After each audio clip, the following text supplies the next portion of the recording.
Good morning everyone, welcome back to the channel. आज के video में 17 मार्च के करंट अफेयर हम कवर करने वाले हैं और चलिए शुरू करते हैं। सबसे पहले एक शॉर्ट न्यूज़ है। गगनयान जिसे हम प्लान कर रहे हैं, इंडिया का पहला ह्यूमन स्पेस फ्लाइट, इसके 4 में से एक मिशन मई में लॉन्च किया जाने के लिए रेडी कर दिया गया। पहला टेस्ट व्हीकल मिशन TVD-1 ये प्लान किया गया है। ये मई 2023 में इसको लॉन्च किया जाएगा। फिर उसके बाद second test vehicle TVD-2 mission और first uncrewed mission of Gaganyaan, मतलब पहले क्रू के साथ नहीं भेजा जाएगा, अनक्रू भेजा जाएगा। तो ये 2024 के पहले क्वार्टर में भेजा जाएगा। ठीक है, तो इसी के बारे में था। 4 अबॉर्ड मिशंस में से एक को अभी मई 2023 में भेजने के लिए डिसाइड किया गया है। क्वेश्चंस पर आते हैं। When is national vaccination day celebrated every year?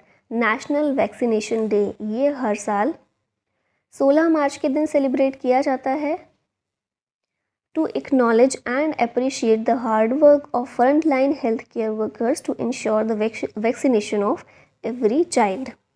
Next देखते हैं, यहाँ पर थोड़ी सी चीज़ें देख लेते हैं रिलेटेड वैक्सीन से। तो गवर्नमेंट ऑफ इंडिया ने लॉन्च किया था मिशन इंद्रधनुष 2014 में, to ensure full immunization with all available vaccines for children up to 2 years of age and pregnant women. 2 साल तक के बच्चों और प्रेग्नेंट वुमेन के लिए इम्यूनाइजेशन प्रोग्राम एक शुरू किया गया था 2014 में। इसका नाम रखा गया मिशन इंद्रधनुष। एक और इंद्रधनुष स्कीम आप सुनते हैं, वो RBI से रिलेटेड है। RBI के द्वारा शुरू की गई थी ताकि RBI में इंस्टीट्यूशनल लेवल पर सुधार किया जा सके। ठीक है, ये मिशन इंद्रधनुष 2014 में इम्यूनाइजेशन प्रोग्राम है। फिर नेक्स्ट देखते हैं हम 2023, ये जो साल चल रहा है, यही साल भारत का एक टारगेट है to eradicate of measles and rubella. फिर उसके बाद हम करंट अफेयर देखिए थोड़ा सा। तो पद्म अवार्ड्स मिले 2022 में, जो मिले थे उनमें डॉक्टर कृष्णा एला और सुचित्रा एला। भारत बायोटेक जो कंपनी है ना, जो वैक्सीन्स बनाती है और जिसने इंडिया की पहली इंडिजिनस वैक्सीन बनाई थी कोविड-19 के लिए, इसी भारत बायोटेक के फाउंडर्स ये दोनों हैं, कृष्णा एला और सुचित्रा एला। इन दोनों को पद्म भूषण 2022 में दिया गया था। और साइप्रस पूनावाला, ये सीरम इंस्टीट्यूट ऑफ इंडिया के फाउंडर हैं। इन्होंने कोविशील्ड वैक्सीन जो है उसकी मैन्युफैक्चरिंग की थी। इन्हें भी 2022 में पद्म भूषण से सम्मानित किया गया था। तो ये 2022 वाले अवार्ड्स की बात हो रही है, 23 में नहीं। ठीक है, नेक्स्ट क्वेश्चन पर आते हैं। Kermadec island is in news, it is an island of which country? तो ये जो केरमाडेक आइलैंड है, ये न्यूजीलैंड का आइलैंड है। ऑप्शन नंबर डी यहाँ पर करेक्ट होगा। यहाँ पर किस लिए हम इसकी बात करें, क्योंकि यहाँ पर 7.1 मैग्नीट्यूड का अर्थक्वेक एक देखा गया। ठीक है, इसीलिए न्यूज़ में था। तो आपको याद रखना है कि इस कंट्री से एसोसिएटेड है ये आइलैंड। फिर हमें कुछ समय पहले करंट अफेयर देखें तो साइक्लोन गैब्रियल जो है, ये भी न्यूजीलैंड के कोस्ट पर इसने हिट किया था। न्यूजीलैंड के नए PM कौन है? क्रिस हिपकिंस हैं। यहाँ पर आइलैंड से रिलेटेड आपके लिए फैक्ट दिए गए हैं कुछ। सबसे पहले आइलैंड होता क्या है? तो एक पीस ऑफ लैंड होता है, सब कॉन्टिनेंटल लैंड होता है, जो कि चारों तरफ से पानी से घिरा हुआ होता है। जैसे हमारे यहाँ लक्षद्वीप है, अंडमान है। छोटे छोटे आइलैंड्स और भी हैं, लेकिन ये ग्रुप ऑफ आइलैंड है जो हमारे यहाँ मेन ग्रुप ऑफ आइलैंड्स यही दो देखने को मिलते हैं ना। वरना माजुली आइलैंड भी है जो एक रिवर आइलैंड है। खैर, यहाँ पर आते हैं तो ये समझ में आ गया, एक पीस ऑफ लैंड है जो कि वाटर से सराउंडेड होता है। ग्रीनलैंड वर्ल्ड का लार्जेस्ट आइलैंड है, lying in the north Atlantic ocean. और ये चीज़ आपको याद रखनी है, ग्रीनलैंड जो है किसके अधिकार क्षेत्र में आता है? तो ग्रीनलैंड किंगडम ऑफ डेनमार्क इसके अंतर्गत आता है। ठीक है, डेनमार्क का अधिकार है ग्रीनलैंड पर।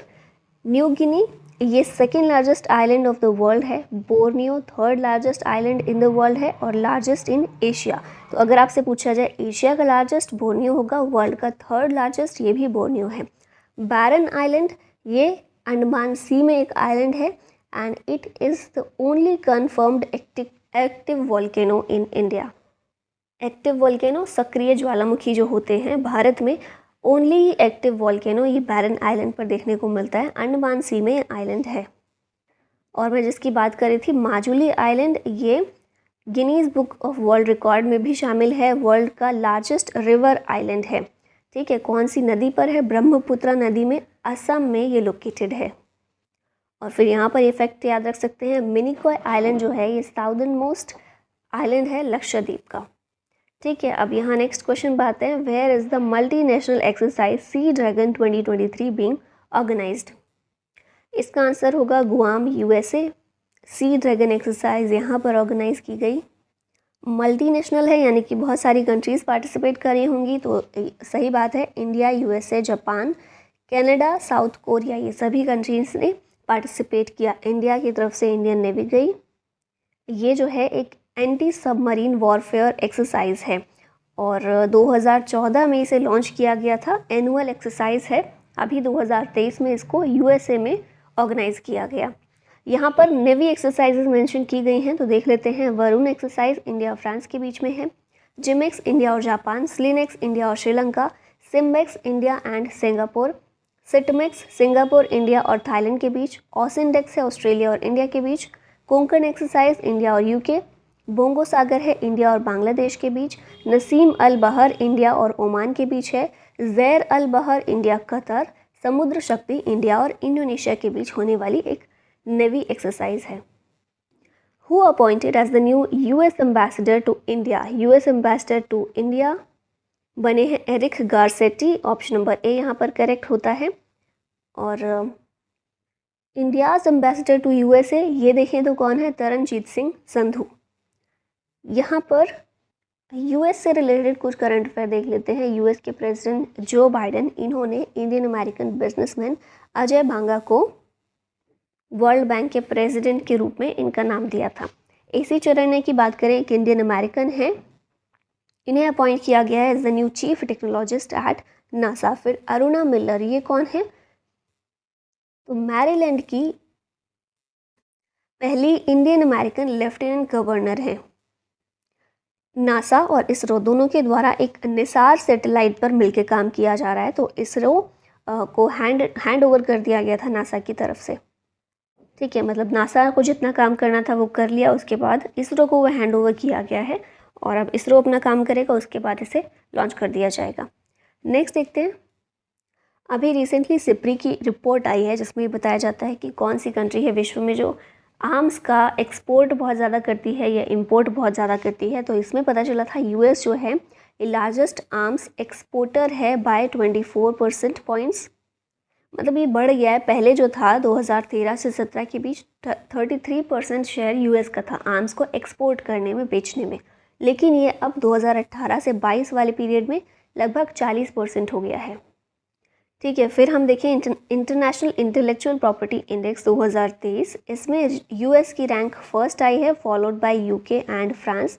इंडिया की रैंक इसमें 42nd आई थी।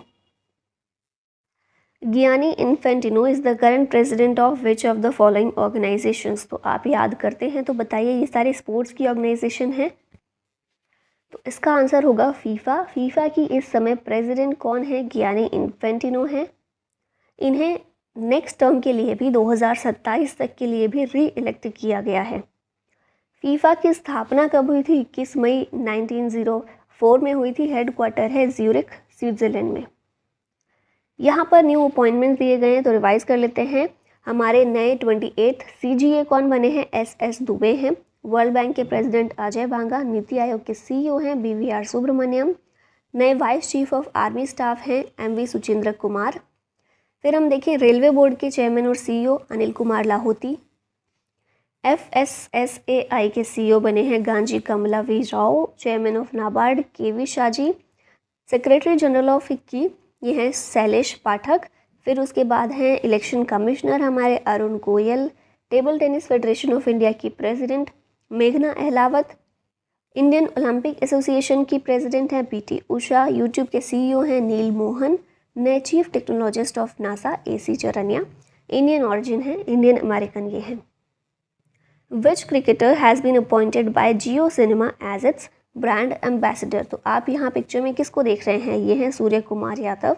Reliance Industries backed Jio cinema has signed up cricketer Surya Kumar Yadav as its brand ambassador.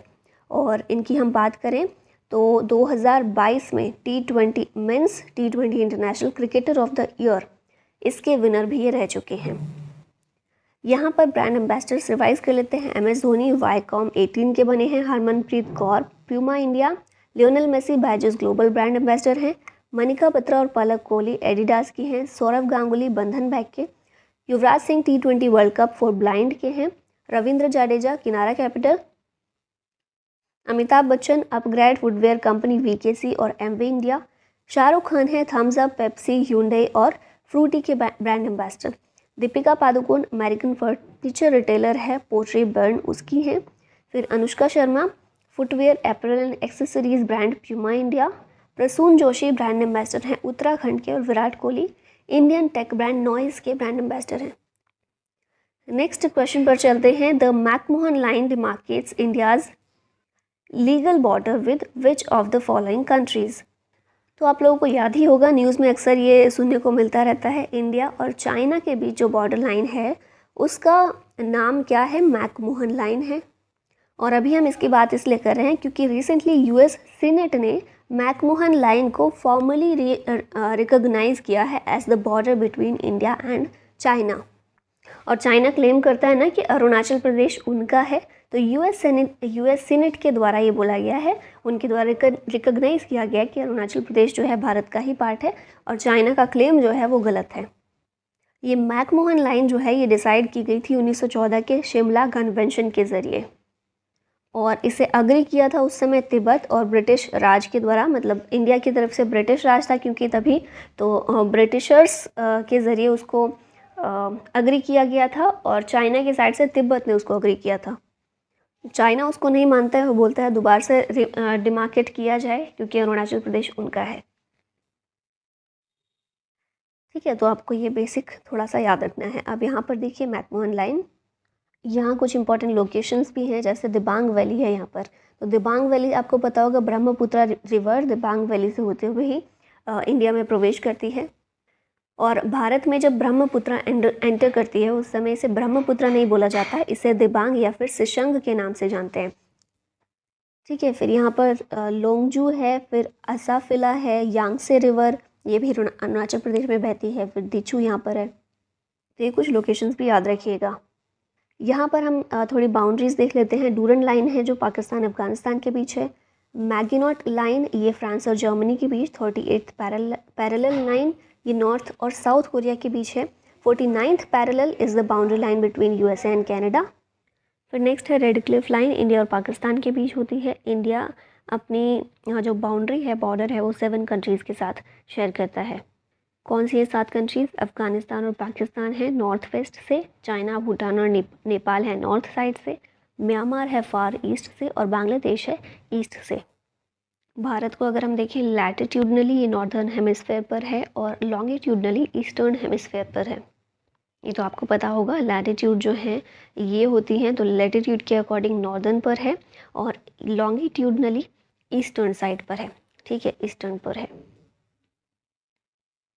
ये सारा कुछ इंपॉर्टेंट है, आपको याद रखना है। नेक्स्ट क्वेश्चन पर आते हैं। Recently AUKUS deals is in news, which countries are involved in it. AUKUS deal में इन्वॉल्व कंट्रीज़ हैं ऑस्ट्रेलिया, UK और US।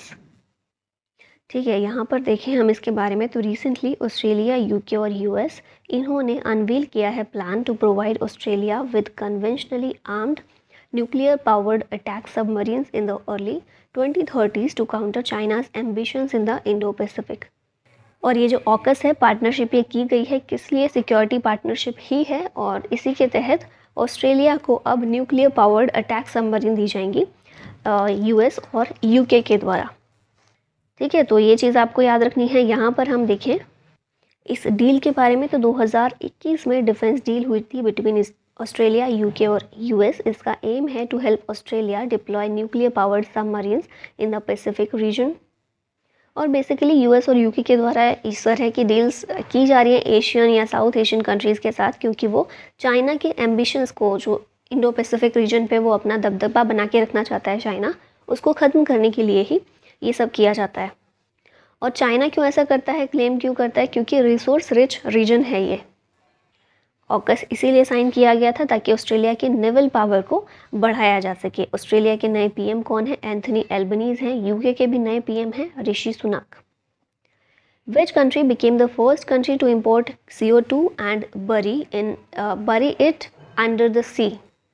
ये कंट्री है डेनमार्क। इसने क्या किया, CO2 को इम्पोर्ट किया और उसके बाद समुद्र के नीचे दफना दिया। Denmark inaugurates a project to store carbon dioxide 1800 metres beneath the North Sea. ये बना है पहली country in world to bury CO2 imported from abroad. Capital क्या है डेनमार्क की, कोपेनहेगन है। पीएम है यहाँ के मैटे फ्रेडरिक्सन और करेंसी है यहाँ की क्रोन। यहाँ देखते हैं कुछ फर्स्ट कंट्रीज़ इन वर्ल्ड जो अभी न्यूज़ में रही हैं। तो स्पेन जो है पहली यूरोपियन कंट्री बनी है to authorise paid menstrual leave for women. Malta पहली यूरोपियन कंट्री है to allow limited cultivation and possession of cannabis for personal use. India पहली कंट्री बनी है to extend insurance to Sri Lanka for its debt restructuring. फिर देखिए New Zealand, ये है world का पहला क्लाइमेट चेंज लॉ इसने बनाया है फॉर फाइनेंशियल फर्म्स। जापान का Sumitomo forestry company and Kyoto university, ये दोनों वर्ल्ड का पहला वुड बेस्ड स्पेस सैटेलाइट बनाएंगे 2023 तक। What is the name of the cyclone that has caused winds and torrential rain in Malawi and Mozambique? इस cyclone का नाम क्या है? इसका नाम है फ्रेडी। ऑप्शन नंबर बी यहाँ पर करेक्ट हो जाएगा। More than 100 people have been killed in Malawi and Mozambique after cyclone Freddy. तो आपको याद रखना है साइक्लोन का नाम क्या है, फ्रेडी है। कौन सी कंट्रीज़ को इसने हिट किया है, मालावी और मोजाम्बिक को। मोजाम्बिक की कैपिटल है मापुतो और मालावी की कैपिटल है लिलोंगवे। यहाँ पर हम देख सकते हैं, यहाँ पर है मोजाम्बिक और ये है मालावी, और यहाँ पर जो है मोजाम्बिक चैनल भी हमें देखने को मिलता है। ठीक है, तो इन कंट्रीज़ को ही हिट किया है, साइक्लोन के द्वारा किया गया है, जिसमें 100 से ज़्यादा लोगों की मृत्यु हो गई है। अब हम लास्ट पर आ गए और ये क्वेश्चन है आपके लिए, who has been honoured with the Saraswati Samman 2022? Options हैं शिव शंकरी, अनुराधा रॉय, गीतांजलि श्री या फिर मधुमिता सेन। इसका करेक्ट आंसर दीजिएगा कमेंट बॉक्स में। और इसी के साथ होता है वीडियो का अंत। Thank you so much for watching. जय हिंद।